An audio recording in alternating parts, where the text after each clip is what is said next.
ઓરસંગ નદી ઉપર જોજવા ગામ પાસે આવેલો આડબંધ ઓવરફ્લો થયો છે. આ આડબંધ ઓવરફ્લો થવાને કારણે હાલમાં અહીંયા નયનરમ્ય દ્રશ્ય સર્જાયા છે. ખાસ કરીને છોટાઉદેપુર જિલ્લામાં ગઈકાલે ભારજ નદી અને મેરિયા નદીમાં પાણી આવ્યું હતું અને આ પાણી ઓરસંગ નદીમાં ભળ્યું હતું અને તેને કારણે ઓરસંગ નદીમાં નવા નીરની આવક થઈ હતી. અત્યારના આ જે દ્રશ્ય છે એ જોજવા આડબંધના દ્રશ્ય છે. અહીંયા આગળ જોજવા આડબંધ પાસે ઓરસંગ નદીનો નયનરમ્ય નજારો જોવા મળે છે. પાણી જે વહેતું જોવા મળે છે, પાણીના જે મોજા ઉછળતા જોવા મળે છે, આ દ્રશ્ય ખૂબ જ આહલાદક લાગે છે.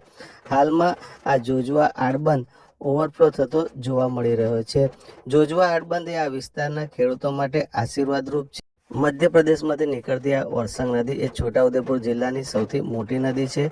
આ નદી છોટાઉદેપુર, જેતપુર પાવી, બોડેલી, સંખેડા અને ડભોઈ તાલુકા સુધી પહોંચે છે. ડભોઈ તાલુકાના ચાણોદ પાસે ઓરસંગ નદીનો નર્મદા નદી સાથે સંગમ થાય છે.